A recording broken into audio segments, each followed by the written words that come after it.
끝장 탐구 깨침은 선정과 선업 그리고 괴로움의 제곱이다. 나는 깨침의 상태를 수치로 나타내거나 깨친 정도의 수준 차이를 단계별로 나누거나 도식화하는 것을 원치 않는다. 이는 각자마다 깨침 방법과 과정이 다르기에 무엇이라고 획일화시킬 수 없기 때문이다. 그럼에도 불구하고 이 길을 걸어오면서 체득한 바에 따라 결론적으로 깨침이란 무엇인지에 대하여 간단한 수식을 사용하여 나타내 보고자 한다.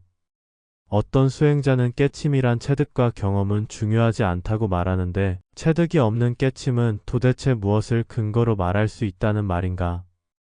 경험과 체득에 집착하지 않고 머물지만 않는다면 경험과 체득은 깨침의 과정에서는 꼭 필요하다. 체득이 없는 깨침은 망상일 수 있으며 특정한 상태에 지나지 않는다. 깨침이란 체득되어 자신에게 사실로서 드러나야 한다.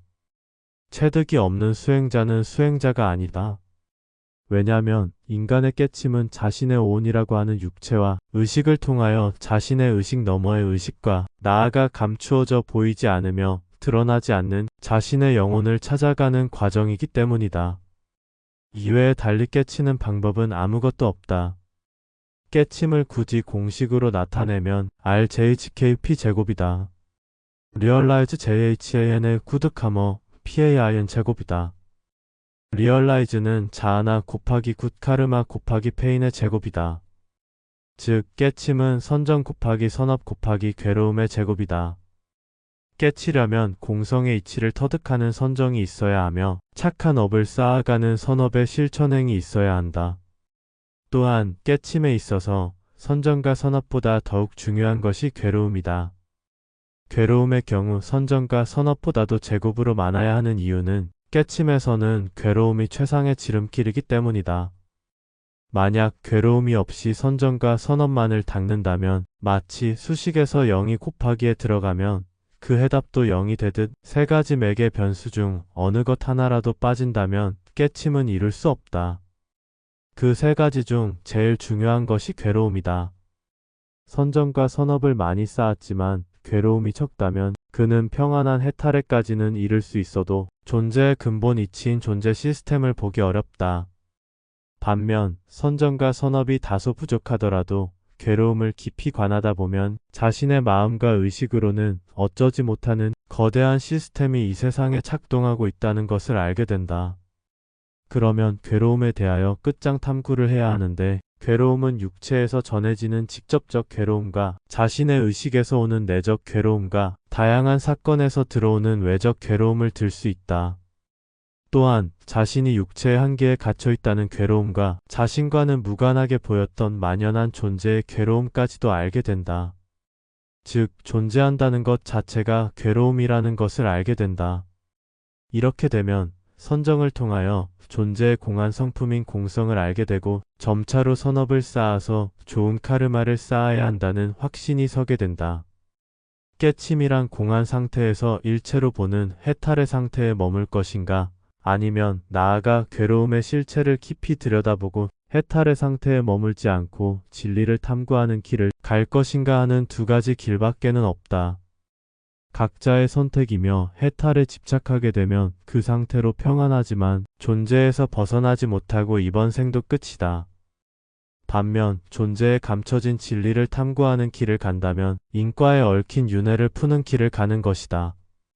반면 모든 집착과 번뇌를 끊어버리고 자신을 완전한 무로 만들려는 아라한의 경우처럼 윤회에서 벗어나서 완전한 무가 되려는 수행자는 무라는 목적이 집착의 대상이 되는 것이 아니라 목적이 사라졌기에 무가 되려는 것이다.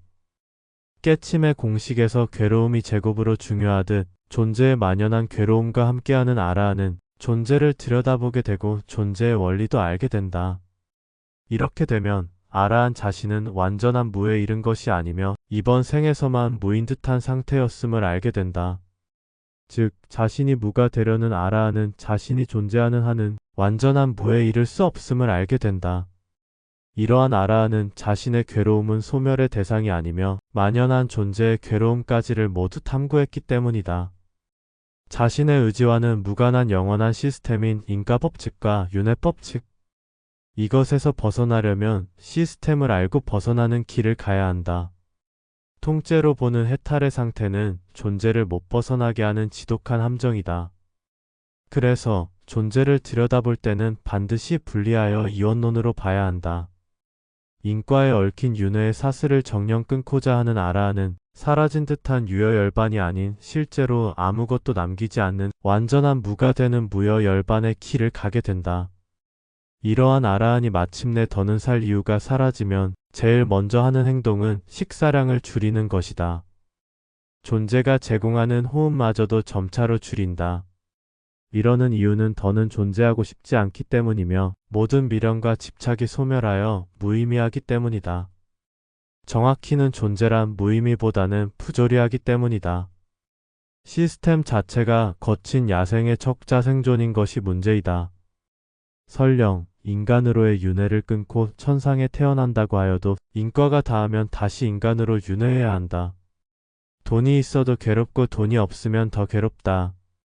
건강해도 괴롭고 건강하지 않으면 더 괴롭다. 의식이 있어도 괴롭고 의식이 없으면 더 괴롭다. 이것이 존재 시스템의 원리이다. 따라서 존재에서 벗어나 완전한 무가 되어 태초의 본래의 무여열반에 이르고자 하는 아라한은 내가 제시하는 깨침의 공식을 영혼 깊이 새겨야 한다. 깨침이란 선정과 선업 그리고 괴로움의 제곱이다. 선정이 없다면 깨침이 아니다. 선업이 없다면 깨침이 아니다. 존재에 만연한 괴로움이 없다면 깨침이 아니다.